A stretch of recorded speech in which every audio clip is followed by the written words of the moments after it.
Okay, hello, good morning to all the medical aspirants. How's it going? All good? I hope everything is going well and good. Okay, so today we have to start viruses. आज हम viruses के बारे में पढ़ेंगे। Previous classes में अभी तक हमने जितना भी अभी तक देखा, हमने किंगडम मोनेरा के बारे में देखा, किंगडम प्रोटेक्टर के बारे में देखा, किंगडम प्लांट के बारे में छोटा सा ओवरव्यू देखा and we will continue this in next chapter and then kingdom Animalia के बारे में हमने बात किया and now we will talk about viruses, viroids, friends and lichens ये सब है क्या basically. So in which kingdom they all begin? So let's start. तो जैसे कि हमारे जो 5 किंगडम क्लासिफिकेशन दिया गया किसके द्वारा, RH विटिकर से, तो यहाँ पे कोई मेंशन ही नहीं है ना लाइकेन सेलुलर कुछ हमारे ए सेलुलर ऑर्गेनिज्म, मतलब वायरसेस के पास क्या कोई सेल होती है? Of course they don't have any cell. Let me check my mic. हाँ, यस, इट्स वर्किंग. ओके, तो कुछ हमारे असेलुलर ऑर्गेनिज्म जैसे कि वायरसेस, वायरॉइड्स एंड प्रोएंस, तो ये सारे आपके क्या है, एसेलुलर ऑर्गेनिज्म. इसके बारे में कोई मेंशन ही नहीं की गई और इसको ब्रीफली यहाँ पे इंट्रोड्यूस फिर बाद में किया गया. So let's see that. तो जैसा कि हम सब जानते हैं कि बहुत सारे जो हमारे बीमारियां होती है लाइक द डिजीजेस कॉज जैसे कॉमन कोल्ड, फ्लू, ये किसके अफेक्ट की वजह से होती है? वायरसेस की अफेक्ट की वजह से होती है. इवन हम उनसे जुड़े नहीं है बट हमारी कंडीशंस क्या है, रिलेटेड टू दी वायरस. तो वायरस जो है वो उसको कोई प्लेस नहीं मिलता है किसी क्लासिफिकेशन में, क्योंकि इनको ट्रूली लिविंग कभी माना ही नहीं गया, because they act as both non living and living. अगर वो इन्वायरमेंट में प्रेजेंट है they will act as a non living, but it is present inside your body it will act as a living. तो चलिए इसको अगर समझते हैं तो वैसे ऑर्गेनिज्म जिनके पास क्या है, सेल स्ट्रक्चर है, और जो कि हाँ, तो वायरसेस जो होते हैं वो नॉन सेलुलर ऑर्गेनिज्म होते हैं और कैरेक्टराइज कैसे होते हैं, तो एक इनर्ट क्रिस्टलाइन स्ट्रक्चर होती है इनके लिविंग सेल के बाहर. तो ये वायरसेस की कैरेक्टरिस्टिक है. अब देखो ये दो जो इनसाइड में जो डायग्राम्स दिए हुए याद रखना, इसको बोलते हैं कि जो पर जैसे आपको निकले हुए दिख रहे हैं दैट इज कैप्सिड एंड ये किसके ऊपर कॉइलिंग होती है, तो आरएनए के ऊपर होती है. और ये किसका डायग्राम है, तो टीएमवी वायरस का है, टोबैको मोजैक वायरस की है.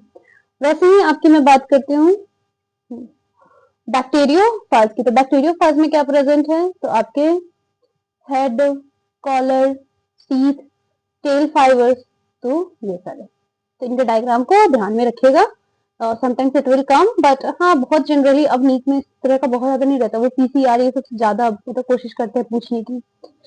अब देखो अगर कोई ये इन्फेक्ट करते हैं किसी सेल को तो इनको क्या होती है, तो ये कोई मशीनरी आपके मतलब बॉडी के होस्ट सेल के मशीनरी को यही कंट्रोल करेंगे.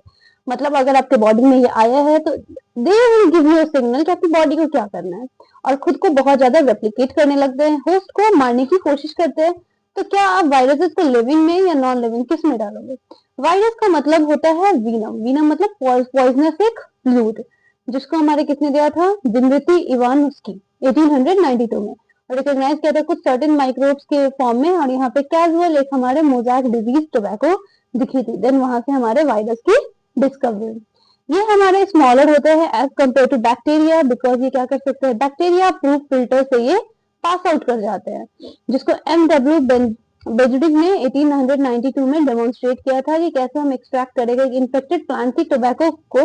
तो वो इन्फेक्शन कर रही थी हेल्दी प्लांट्स में भी, और उसको न्यूरोपैथोजन उसमें कौन सा था, तो वो वायरस थी. और जिसको इसमें जो फ्लूइड प्रेजेंट होते हैं उसको हम लोग बोलते हैं कंटीजियम वाइवम फ्लूइडियम. इसका मतलब होता है कि ये जो फ्लूइड लेके अपने साथ कैरी करती है दैट इज वेरी कंटेजियस, मतलब वो एक से दूसरे को इन्फेक्ट बहुत ही ज्यादा इजिली करती है, मतलब इन्फेक्शियस लिविंग फ्लूइड.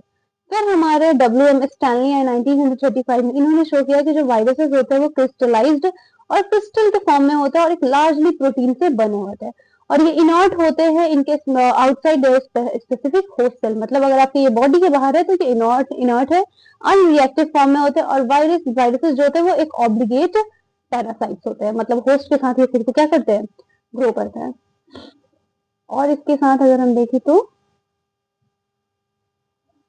हाँ, अगर बात करें हम प्रोटीन्स की, तो वायरस जो होते हैं इनके पास सेम जेनेटिक मटेरियल होती है, जो कि या तो आरएनए या फिर डीएनए हो सकती है. और जो वायरसेस होते हैं उसमें कभी भी ऐसा नहीं होता कि आरएनए और डीएनए दोनों ही पाया जाएगा.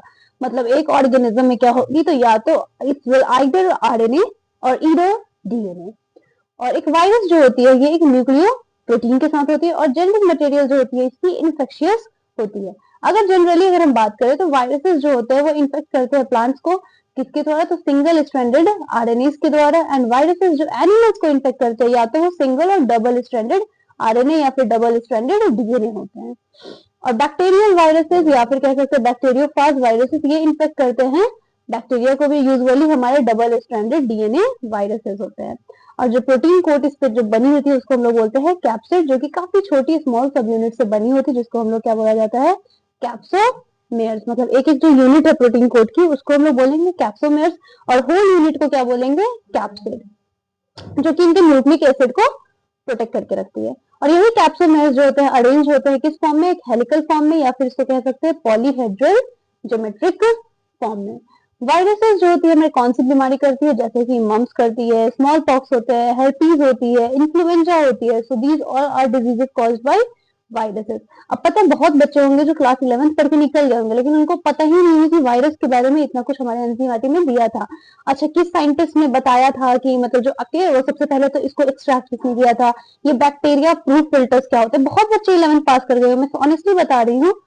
लाइक 50% ऑफ द पॉपुलेशन को नहीं पता होगी, जो 11th में बायो पढ़ चुके होंगे फिर भी वो भूल गए होंगे, दे विल नॉट रिमेंबर। हाँ ठीक है, भूलनी चाहिए, but the thing is you are very young mind, you shouldn't have to be like that. अब देखो, एड्स जो होता है ह्यूमन में वो भी हमारे किसकी वजह से होता है, एक वायरस की वजह से ही होता है, जिसको हम लोग एचआईवी बोलते हैं।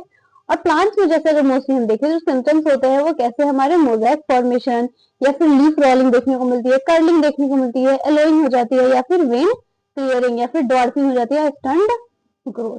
तो इस तरीके से। अच्छा, डॉर्फिंग और स्टंट ग्रोथ मतलब क्या, दोनों तो मैम सेम होना चाहिए क्योंकि डॉर्फ मतलब भी छोटा होता है, स्टंट ग्रोथ भी तो छोटा ही हुआ। हाँ, काइंड ऑफ। ओके, अब आते हैं विरॉइड्स। तो वायरसेस में आई होप आपको ये सारी चीजें क्लियर हुई होगी, और ज्यादा है भी नहीं, इट्स वेरी लेस। ये कंटीजियम वाइवम फ्लूइडम याद रखिएगा, साइंटिस्ट का नाम याद रखिएगा, कौन से साइंटिस्ट का क्या कंट्रीब्यूशन था।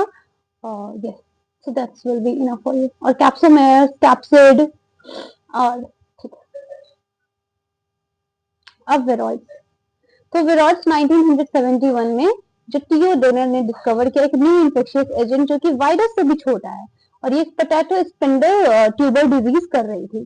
तो इसको माना गया कि ये क्या है, ये फ्री आरएनए, मतलब इसका आरएनए ही नहीं है और ये इसका प्रोटीन कोड भी ज्यादा नहीं है, जो कि कहाँ पे मिला, फाउंड इन वायरस है। इसको इसका नेम क्या दे दिया गया, विरॉइड। और जो आरएनए होते हैं विरॉइड के वो काफी कम मॉलिक्यूलर वेट के होते हैं, मतलब बहुत ज्यादा इसमें आरएनए होती नहीं, लाइक वेरी लेस या तो नहीं, इस तरीके से आरएनए प्रेजेंट होती है। फिर प्रियॉन्स की बात करें तो मगर मॉडर्न मेडिसिन को सर्टेन हमारे इन्फेक्शियस न्यूरोलॉजिकल डिजीज में इसको पाया गया, जो कि ट्रांसमिट होती है कैसे एजेंट से, तो एबनॉर्मली फोल्डेड प्रोटीन के फॉर्म में होती है, इसलिए इसका नाम क्या दिया गया, प्रियॉन्स। और ये जो एजेंट होती है सिमिलर साइज होती है वायरसेस से, और ये एजेंट्स को हम लोग क्या बोलते हैं, प्रियॉन्स बोलते हैं। अगर और देखें तो ये डिजीज जो कॉज करती है जैसे कि बोवाइन स्पॉन्जिफॉर्म इंसेफेलोपैथी, मतलब इंसेफेलोपैथी याद रखिएगा, ये वाली बीमारी बीएससी। और कॉमनली का जिसको बोला जाता है मैड काउ डिजीज कैटल में, और ये एनालोगस इसका वेरिएंट होता है जो कि क्रूसफेल्ड जैकॉब डिजीज, जो कि किसमें करती है, ह्यूमंस में करती है। तो prions causes which disease in cattle and which disease in human, that's your task, okay, to remember it. Okay, lichens, lichens जो होते हैं ना सिम्बायोटिक एसोसिएशन शो करता है, मतलब कि ये क्या होते हैं, किसी के साथ पेयरअप में रहते हैं, जिसको हम लोग कहते हैं सिम्बायोटिक एसोसिएशन। तो जैसे कि ये म्यूचुअली यूजफुल होते हैं हमारे एसोसिएशन किसके बीच में, तो एल्गी और फंजाई के बीच में। और जो अल्गल कंपोनेंट होते हैं उसको हम लोग बोलते हैं फाइकोबायोन्ट, एंड जो फंगल कंपोनेंट होते हैं उसको हम लोग बोलते हैं माइकोबायोन्ट, जो कि ऑटोट्रॉपिक एंड हेटेरोट्रॉपिक इस तरीके से शो करता है। मतलब एल्गी जो होगी वो ऑटोट्रॉपिक, वो खाना बनाएगी, जो फाइकोबायोन्ट है वो क्या करती है, खाना बनाती है। एंड जो आपके फंगल जो कंपोनेंट है that gives the shelter and protection to the algae. उसका एल्गी जो होती है आपकी फूड को प्रिपेयर करती है किसके लिए, फंजाई के लिए, और फंजाई जो होती है उसको शेल्टर प्रोवाइड करती है, सारे मिनरल न्यूट्रिएंट्स को वहां से एब्जॉर्ब करती है, और पानी को भी अपने खुद के लिए भी और फॉर इट्स पार्टनर टू। और इसी क्लोज एसोसिएशन को हम लोग क्या बोलते हैं अगर आप कहीं पे लाइकन देखोगे नेचर में तो आप कभी इमेजिन नहीं करोगे कि यहाँ पे दो डिफरेंट ऑर्गेनिज्म है उनके अंदर, लेकिन लाइकन्स क्या करते हैं, तो lichens are very good pollution indicators, they do not grow in polluted areas, मतलब ये पॉल्यूटेड एरियाज में कभी ग्रो नहीं करते हैं।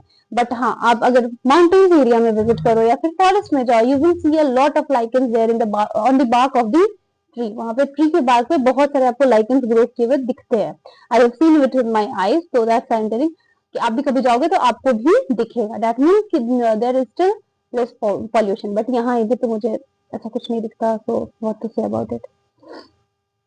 तो यहाँ से बेटा आपका ये चैप्टर खत्म हुआ। सो आई थिंक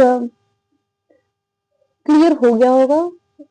चीज जा रही थी फंगाई वाले में, जैसे कि थोड़ा ना ब्रांच ऑफ सेप्टेट कैसे याद रखोगे, जैसे कि जो फाइकोमाइसिटीज थे ये कैसे थे, ए सेप्टेट और सिनोसाइटिक।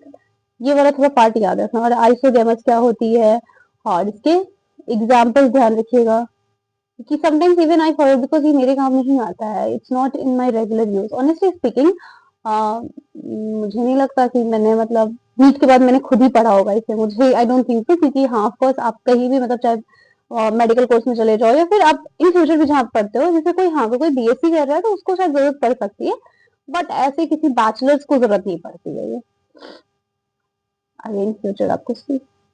और इसको भी ऐसे ही याद रखिएगा, कोनोडियो फोर्स क्या होते हैं, क्लेविसेप्स क्या होते हैं, न्यूरोस्पोरा क्या होते हैं। तो बेसिकली आपको इसको अच्छे से याद रखने के लिए जरूरी है कि आप बार बार गो थ्रू एनसीईआरटी हो। अगर आप एनसीईआरटी के थ्रू जाओगे you will remember a very very good part of it, और आपके लिए काम आएगा। और ऐसा नहीं है सिर्फ बायो के लिए, केमिस्ट्री में भी एनसीईआरटी बहुत इंपॉर्टेंट है।